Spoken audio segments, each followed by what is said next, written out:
눈앞의 현상이 아닌 그 뒤의 진실을 찾아 나서는 시간, 추격자들의 특별 게스트 김도연 슬로우 뉴스 기자 나오셨습니다. 안녕하세요, 기자님. 예, 안녕하세요. 예, 오랜만에 예. 뵙습니다. 예. 원래 전에는 이제 다른 매체 예. 미디어 오늘에서 기자를 맞습니다. 하셨는데 예. 또 슬로우 뉴스라는 이런 훌륭한 매체에서 예, 또 근무를 하시게 됐네요. 예, 육아휴직을 끝내고 왔습니다. 아, 예, 알겠습니다. 자, 오늘은 이재명 대표 얘기를 좀 해야 될 것 같은데 우클릭. 민주당 이재명 대표의 우클릭이라는 요 용어를 조금 심도 있게 분석을 해볼 필요가 있을 것 같아요. 일단 이재명 대표의 말부터 들어보겠습니다. 고소득자 초전문가들의 한정에서 그들이 동의하는 정도에서 좀 몰아서 일하게 해달라는데 제도적으로 그걸 왜 막냐? 제가 거절하기가 안 된다 이렇게 하기가 너무 어려워요. 그러니까 예, 요 내용은 최근에 이제 반도체 특별법 관련해서 이재명 대표가 이제 재계, 특히 삼성전자의 요구가 주 52시간 노동 제한을 조금 요 관련해서 관련 직종에 대해서는 좀 풀어달라 이렇게 요구를 해서 이재명 대표가 좀 거기에 부응하는 듯한 이런 발언인데 예. 일단 요 설명을 좀 해주시죠.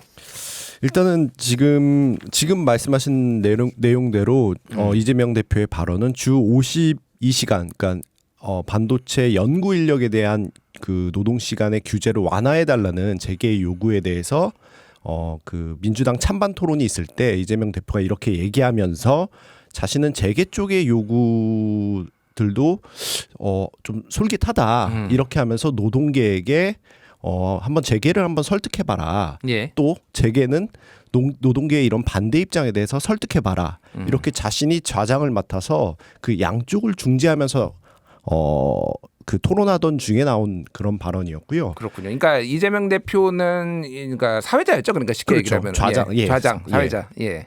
근데 그 중간에서 그 자신을 이제 경청하는 그런 얘기를 하면서 그 민주당 내부에서 이 주 52시간제 규제 완화를 허용해야 한다라는 얘기 쪽으로 그렇게 이재명 대표가 재계 쪽에 손을 들어준 거 아니냐 이런 얘기가 나오면서 주 52시간 논란이 다시 불거진 것이고요. 예. 이러한 그 지금의 이재명 대표의 행보에 대해서 전반적으로 우클릭하고 있는 거 아니냐. 대선 그 만약 이루어질 대선을 앞두고 이런 얘기가 지금 나오고 있는 상황입니다. 그렇군요. 예. 결국은 그래서 이제 반도체 특별법에 이제 여러 가지 반도체 회사들에 대한 지원 방안들이 담겼는데 이 민주당의 안에서는 주 52시간을 이제 한시적으로 허용하는 것은 빠졌어요, 결국은. 예, 결국은 빠졌죠. 예, 그러니까 사실 당내 좀 반발이 많았던 거죠, 그러니까. 예, 당 내에서도 이제 그 상임위 차원에서도 산자위와 이제 환노위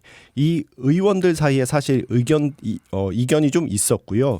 하지만 이제 노동계의 반발, 그러니까 노동계가 그 토론회를 열면서 또 이제 강하게 그 주 52시간 규제 완화는 안 된다 이런 입장을 강하게 유지하면서 지금은 그 논의되는 대상에서는 빠진 상태입니다. 그렇군요. 예.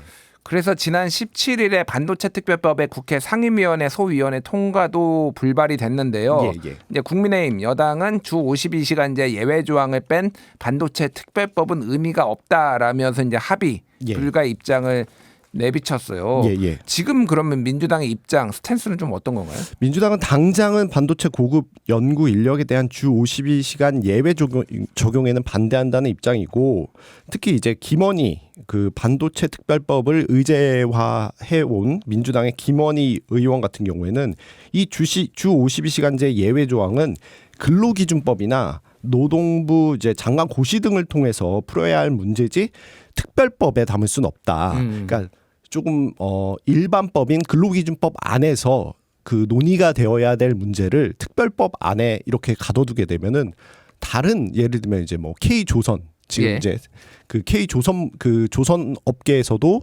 마찬가지로 이런 것들을 요구할 수 있기 때문에 굉장히 이 논의가 굉장히 커지고 그리고 근로기준법과 상충되는 문제들이 발생하기 때문에 지금 논의할 수 없다는 입장으로 지금 가닥이 잡히고 있습니다. 그렇군요. 그러면은 결국은 반도체 특별법이 당장 좀 통과되기는 좀 어려워진 거 아니냐 이렇게 좀 보이네요. 현재 예, 국민의힘 지금, 입장도 그렇고. 그렇죠. 지금 상황에서는 대치 중인 상황이라고 볼 수 있습니다. 예. 근데 이제 말씀하신 대로 지금 근로기준법이나 이제 노동법에 보면은 이런 것들을 규정을 해놓고 또 하나는 이제 예외 조항도 예. 많이 들어가 있잖아요, 사실. 그렇죠. 예. 사실 그 지금 말하고 있는 52시간도 예외 조항입니다. 원래는 주 40시간까지만 할 수 있는 건데 40시간이죠. 예외적으로 12시간 더 할 수 있다. 예, 그렇게 되어 있는 건데 지금 이제 예를 들면 재계에서는 그 예외의 예외를 지금 요구하고 있는 상황이라서 지금 노동계뿐만 아니라 이제 시민 사회들 이렇게 반발의 목소리가 커지고 있는 상황입니다. 그렇죠. 뭐 예를 들면은 예외되는 상황에서 뭐 게임 업계라든지 뭐 이런 데에서도 집중적으로 근로를 예. 할 수 있게 해달라고 해서 이미 예외 조항은 있어요. 예, 근로 시간을 유연할 수 있는 예외 조항들이 있고요. 이 부분에 대해서도 충분히 지금의 기존 제도대로 그 시행이 되더라도 반도체 산업에 지장이 없다. 이런 쪽의 목소리가 노동계에서 나오고 있고 특히 좀 인상 깊었던 부분은 저도 이제 그 찬반 토론회를 좀 봤는데요. 그 SK 노동자들 대표해서 나오신 노조 위원장 부위원장께서 하신 말씀이 예. 인상 깊은데 하이닉스 그렇죠. 이천노조 예. 정광현 부위원장. 예. 그러니까 이분은 자신들이 이제 이 제도가 필요 없다는 거를 반증한다. 왜냐하면 SK 하이닉스 같은 경우에는 지난해 영업이익, 뭐 매출이익 이거 역대 신기록 세웠거든요. 예, HBM 이제 예. 메모리에 고대역. 하이닉스라 그 엔비디아 납품에 성공하면서 그렇죠. 굉장히 예. 주가가 상종가를 치고 있죠. 결국에는 이 그 반도체 산업에서 결정적인 것은 기술의 문제이고 기술의 격차가 지금 그 차이가 나고 있는 상황에서 삼성전자의 어떤 혁신에 부족한 부분에 대한 성찰이 필요한 것 아니냐 예. 이런 지적이 나오고 있는 이유이기도 합니다. 그렇군요. 예. 그러니까 쉽게 얘기를 하면은 하이닉스에서는 주 52시간 지키면서도 혁신을 이뤄냈고 그렇죠. 그거는 어떤 경영진의 판단 예. 이게 HBM이 중요하다라는 하이닉스 경영진의 판단으로 거기에 집중적으로 투자도 하고 예. 연구를 했기 때문에 치고 나간 거고 예. 그러니까 사실 우회적으로 삼성전자를 좀 비판을 많이 깐 건데 그러니까 쉽게 예. 얘기를 하면은 예. 삼성전자는 HBM 먼저 개발했지만은 너희들이 이거는 경영진이 판단 착오로 이거를 중요하게 생각 안 해서 지금 어려움 겪고 있는 거 아니냐 예. 이런 얘기를 한 거잖아요. 예. 그 삼성전자가 가장 잘 나가던 뭐 5년 전, 6년 전 상황을 보면 그때 이제 권오현 그 부회장인가요? 그분께서 쓴 책을 초격차라는 책을 보면 예. 오히려 이제 워라밸을 강조하는 그런 내용들이 있어요. 그러니까 스마트하게 일해야 된다. 근데 이제 갑자기 지금 상황에서 그 반도체 산업의 경쟁이 치열해지고 기술 부분에 대한 경쟁이 치열해지면서 열세를 겪고 있는 삼성전자가 그 노동 시간을 되돌린다. 예. 이런 부분에 대해서는 그 그러니까 물론 이제 의견은 갈릴 수 있으나 이제 전문가들은 조금 이 방법이 정말 옳은 것인가 노동 시간 규제 완화라는 것이 그런 목소리도 많이 나오고 있는 상황입니다. 그러니까 뭐 아주 개인적인 의견을 좀 말씀드리면은 예. 뭐 할 수도 있고 안 할 수도 있고 예외 예, 규정 예, 줄 수도 맞습니다. 있고 안 예. 줄 수도 있는데 그러면 주 52시간 이상으로 일을 하면은 지금 삼성의 위기, 반도체 업계의 위기가 해결될 것이냐. 예. 그러니까 이게 일각에서는 어떤 삼성전자 경영진의 판단 미스 이런 것들을 좀 감추려고 오히려 예. 이게 쟁점화된 거 아니냐 그런 얘기도 나오더라고요. 예, 리더십에 부재하다. 그러니까 뭐 이재용 회장이 얘기하는 부분 그분을 이제 얘기하는 비판하는 목소리도 나오고 있는 것이 이제 이 부문 간의 어떤 장벽이라든지 아니면은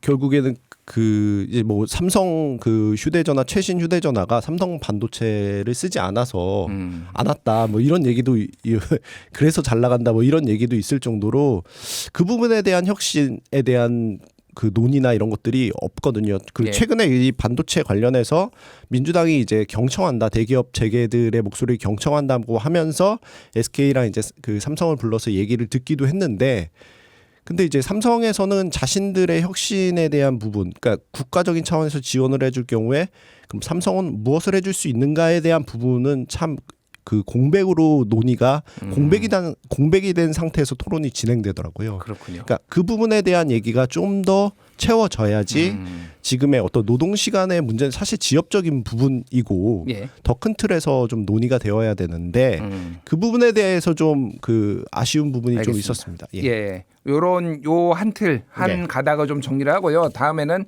상속세 논란을 예. 좀 하겠습니다. 소위 말하는 상속세 우클릭 문제인데 이재명 대표는 중산층 세부담 줄여주겠다라고 하면서 상속세 완화 방침을 밝혔는데 예. 이게 조금 내용이 중요하더라고요. 어떤 예. 내용인가요? 그러니까 상속세 일괄 공제액이라는 게 있습니다. 그러니까 어떤 그 일정 수준 이상일 때만 상속세 적용이 된다. 그리고 그 공제액의 한도를 높이겠다라는 게 이제 민주당과 국민의힘의 조금 일치된 견해이고요. 예. 그리고 민주당 같은 경우에는 현행 그 일괄 공제액을 현행 5억 원에서 8억 원으로 배우자 공제액을 현행 5억 원에서 10억 원으로 올리겠다 이렇게 얘기를 한 건데요. 예. 그러니까 쉽게 얘기하면은 재산 18억 억까지는 상속세를 안 내도 되는 겁니다. 그 국민의힘은 20억 정도 되는 거고요. 예. 좀 더 높게. 근데 이 부분에 대해서는 좀 조율이 될 것 같은데 상속세 최고세율을 더 내려야 된다는 게 국민의힘의 입장이고 민주당은 내릴 수 없다. 그거는 이제 그 부자 감세다 이런 입장으로서 대치하고 있는 상황입니다. 그렇군요. 네. 그러니까 요 얘기가 나온 게 쉽게 얘기하면은 이게 이제 상속세법이 개정된 게 마지막으로 개정된 게 한 20년 전인가? 그렇죠. 한 97년. 예, 그러니까 거의 30년 예. 전이네요. 그러면 예. 그러다 보니까 이제 그동안 집값은 굉장히 많이 올랐는데 그렇죠. 부모가 가진 집을 상속받을 경우에 이게 지금 이 공제액이 너무 적으면은 이거를 집을 팔아야 되는 그렇죠. 뭐 집을 요- 팔아야 되는 상황까지 이런 올 수도 있는 거죠. 중산층의 불만들 예. 이런 것들을 좀 해소해 보겠다라는 예. 건데 예. 이게 결국은 이제 민주당의 우클릭 그러니까 이게 뭐 어디까지 이제 이걸 뭐 부자로 봐야 될지는 모르겠으나 전체적으로 좀 부자 감세를 해주려는 거 국민의힘 쪽에 좀 동조하는 거 아니냐. 감세는 어쨌든 국민의힘 보수정당의 아젠다였기 때문에 그런 논란들이 좀 있는 거잖아요. 예, 맞습니다. 그러니까 쉽게 얘기하면 지금 언론들이 주목하고 있는 부분은 이제 그 앞으로 만약에 이제 조기 대선이 있다면 그리고 이제 그 한강 그 지난해 총선에서도 그 민주당이 한강벨트 그리고 국민의힘도 한강벨트에 굉장히 많은 공력을 기울였지 않습니까? 예. 그러니까 결국 그 한강벨트 유권자들의 표심을 사기 위해서 또 이쪽 지역의 서울 부동산들의 가격이 많이 오르기도 했고요. 그러니까 그쪽 유권자들의 관심을 끌기 위해서 그 이제 하나의 어떤 그 매표 전략 아니냐 이런 그 언론들의 분석도 지금 나오고 있는 상황입니다. 그렇군요. 네. 그러니까 전통적으로 어쨌든 민주당에서는 노무현 정부 때 종합부동산세도 만들고 그래서 이제 부동산 가격을 누르기 위한 방법으로 세금, 세제까지 이제 동원을 하는 여러 가지 예. 방식도 동원했지만 그랬는데 그 전략이 조금 수정된 거 아니냐. 문재인 정부 때도 사실은 종부세를 굉장히 강조를 강하게, 했잖아요. 예, 강하게 임기 초에. 했는데 예. 그게 이제 지난번 2022년 대선에서 이재명 대표가 서울에서 윤석열 후보한테 많이 한 5%포인트 평균 밀리게 된 배경이 아니냐 뭐 이런 예. 분석들이 좀 민주당 쪽에서 있는 것 같아요. 예, 예. 근데 지금 이제 민주당 쪽에서도 또 그리고 나오는 얘기가 아니 그럼 소는 누가 키우냐. 지금 2년 동안 윤석열 정부에서 지금 56조 원, 30조 원 세수 펑크 나가지고 지금 2년간 86조 원 펑크 났는데 그렇죠. 민주당마저 지금 이렇게 감세해주고 그러면은 이거 어떻게 하냐 이런 얘기도 좀 있거든요. 예. 그러니까 사실 그 부분에 대한 얘기가 더 나와야 되는 건 맞습니다. 그러니까 민주당이 지금 어떤 그 세제와 관련해서 그 완화 얘기를 사실 많이 하면서 우클릭이라는 평가를 받고 있는 건데 그러면 사실 말씀하신 대로 이제 세수 펑크에 대한 부분들도 가지고 나와야 되는데 아직은 이제 이 부분에 대한 얘기는 나오지 않는 상황인 거죠. 다만 유추해 볼 수 있는 것이 지금 예를 들면 그 여러 가지 세수가 가장 낮다고 분석이 되고 조사가 되는 이유 중에 하나는 법인세가 감소해서 예. 입니다. 그래서 이 결국에는 이게 지금 이재명 대표가 말하고 있는 성장의 키워드와 연결되는 부분인데 결국에는 넓게 보면은 민주당이 역시 이제 반도체나 AI 산업에 지금 굉장히 많은 토론회 같은 것들을 진행하고 있거든요. 예. 그리고 많은 기업인들을 만나고 있고 그런 것을 보면 이제 어찌됐든 간에 우클릭 보여주기식 차원도 있긴 하겠지만 예. 민주당 입장에서는 어차피 만약에 그 어쩌면 있을 그 대선을 생각한다면은 큰 틀의 비전, 특히 성장 비전을 만들어서 제시해야 되는 게 되게 중요한 상황에서 좀 스텝을 이제 밟는다 이렇게 평가할 수는 있을 것 같습니다. 그렇군요. 예. 어제 이재명 대표가 페이스북에 또 게재한 게 굉장히 이게 화제가 됐는데 예. 뭐냐면은 기사인데 지난해 월급쟁이가 낸 세금이 60조 원. 예. 돌파를 했다. 예, 이제 예. 근로소득세가 예. 61조 원으로 전체 세금에서 차지하는 비율이 18%로 역대 최대 수준이었다라는 게 이 기사의 내용이었어요. 예, 맞습니다. 그리고 반면에 법인세는 이제 62조 원으로 거의 역대 최저 수준. 예. 이거는 이제 경기 침체 영향과 감세 감세 영향이 영향이 있죠. 이제 두루 이제 미쳤다라는 건데 그러면 이거를 이렇게 올린 게 예. 이렇게 근로소득세가 너무 많이 차지를 하니 법인세를 올리겠다라는 거야? 아니면 근로소득세도 깎아주겠다라는 그게 거야? 좀 그 뭐라고 해야 되죠? 그게 참 어려운 부분인 거잖아요. 예, 예. 그러니까 근데 이제 민주당 같은 경우는 일단 그 소득세에 대한 개편을 고민하고 있는 건 맞는 것 같습니다. 특히 이제 월급방위대라는 거를 지난해 꾸려가지고 지금의 어떤 세제 개선에 필요한 부분들을 검토하고 있는 상황이고요.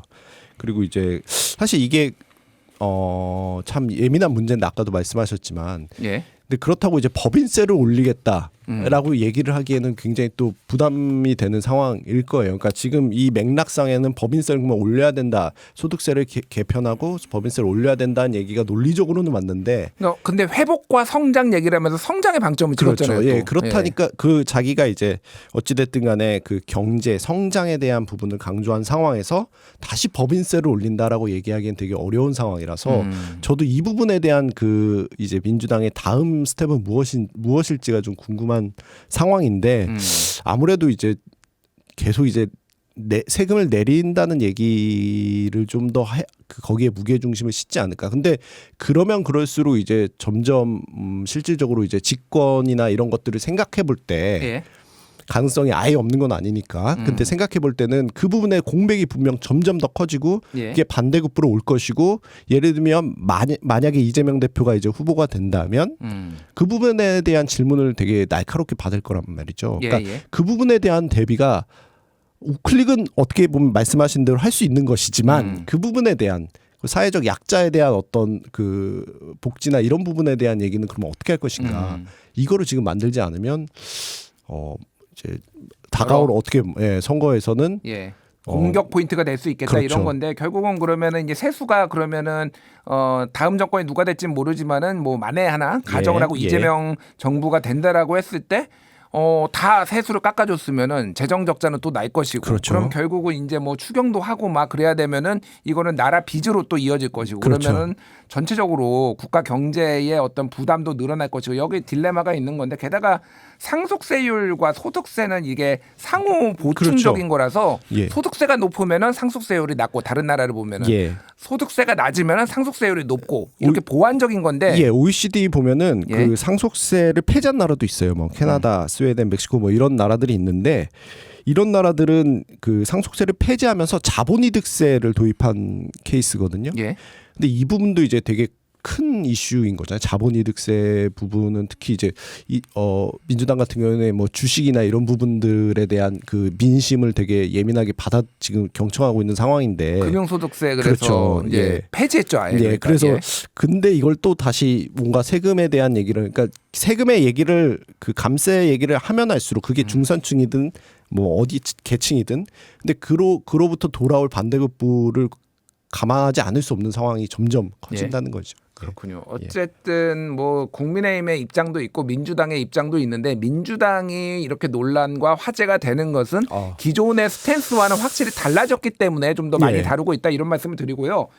이제 굉장히 재밌는 얘기가 나왔어요. 민주당은 중도 보수다. 예. 이게 이제 민주당 이재명 대표가 지난 18일에 뭐 좀 친민주당 성향의 유튜브 방송이죠. 새날에 출연해서 이런 말을 했는데요. 일단 음성 듣고 오겠습니다. 저는 앞으로 대한민국은 민주당이 중도 보수 정권으로 오른쪽을 맡아야 됩니다. 진보 정권이 아니에요. 근데 우리는 사실은 중도 보수 정도의 우리 포지션을 실제로 갖고 있고 진보 진영은 새롭게 구축이 돼야 되고요.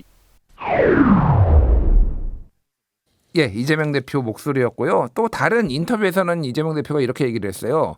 DJ, 이제 김대중 대통령이죠. DJ가 대중경제론 책을 썼고 한류의 토대를 만들었고 고 노무현 대통령은 한미 FTA를 통해 대한민국 성장의 기틀을 만들어 왔다. 민주당은 우리 국민들의 더 나은 삶을 위해 언제나 성장을 추구해 왔다라고 얘기를 했습니다.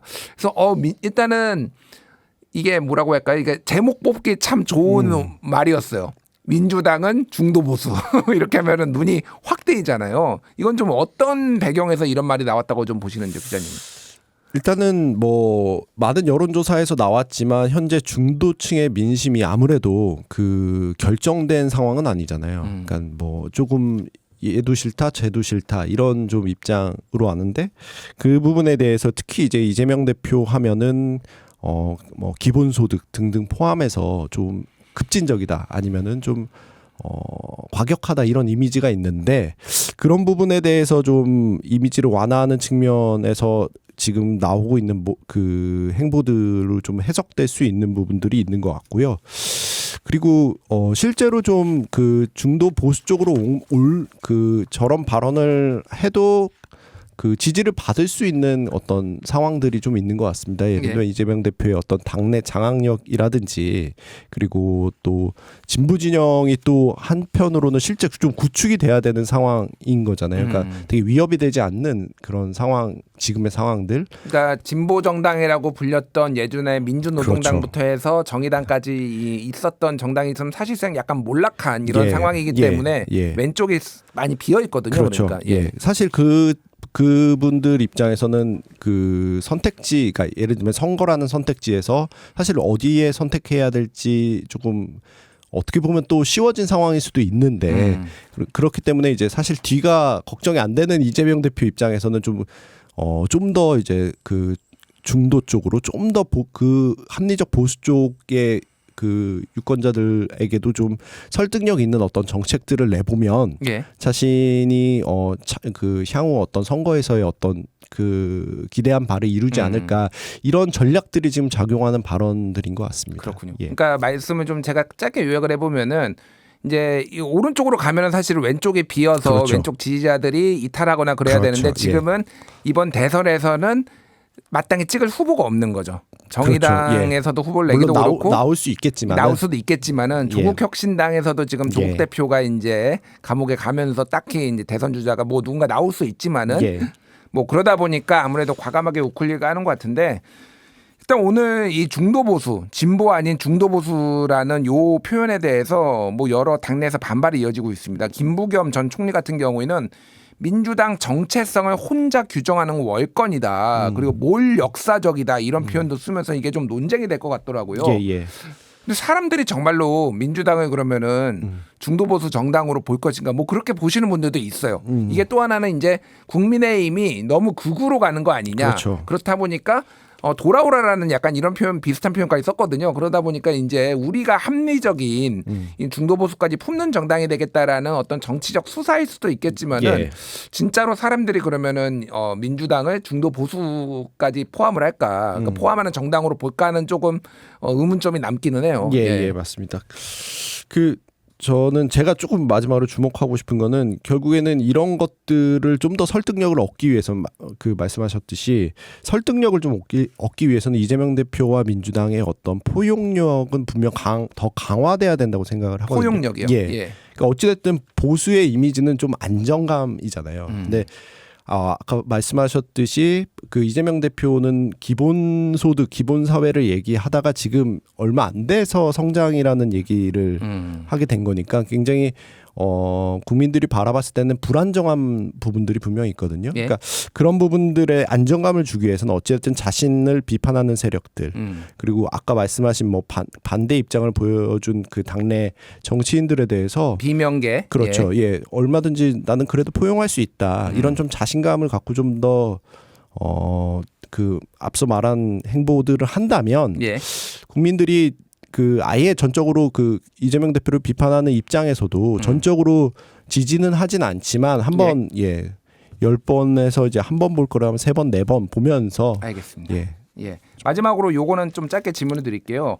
이제 이재명 대표의 행보가 조금 뭐 성큼성큼 과감한 것도 있기는 하고 파편적으로 나오기도 하는데 언론들에서는 너무 이거를 개별 사안으로 좀 보는 거 아닌가 이런 지적도 있어요. 뭐 이를테면 반도체법 얘기 나오면 주 52시간이 옳다 그르다 그리고 상속세법 얘기하면 상속세만 보는데 이걸 좀 전체적으로 조망할 필요가 있지 않느냐 언론에서도 매우 그런 생각이 있다고 들어요. 생각합니다. 왜냐하면 반도체 특별법 지금 핵심은 전력이에요. 그러니까 AI 산업도 마찬가지고 AI 산업 그 만들 때 데이터 센터 이런 얘기들 많이 하는데 실질적으로 그런 공장들 뭐 팹들 이런 거를 가동시키려면 전력이 되게 전력 수급이 굉장히 중요한데 이게 그동안은 다 사실 냉정히 말하면 기업에 떠넘겨진 측면들이 있었거든요. 예. 이거를 이제 정부가 좀 책임지겠다는 게 반도체 특별법인데 지금 주 52시간이나 아니면 이런 것들은 사실 되게 파편적인 것이고요.